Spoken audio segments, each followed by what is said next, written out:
We want answers, not a photo shoot.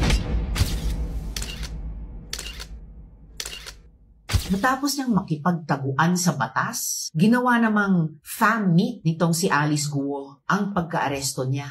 Kulang na lang red carpet. Tingnan natin kung gaano siya ka-photogenic sa hearing sa Lunes.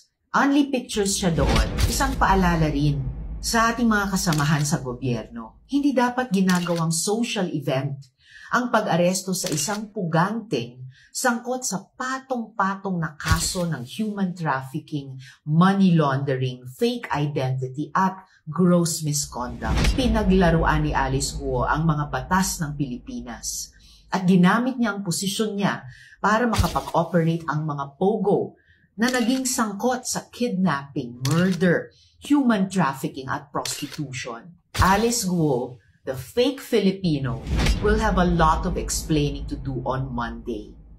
Pagbabayaran niya ang pagsisinungaling niya, ang pagtago at takas at ang panloloko sa sambayan ng Pilipino.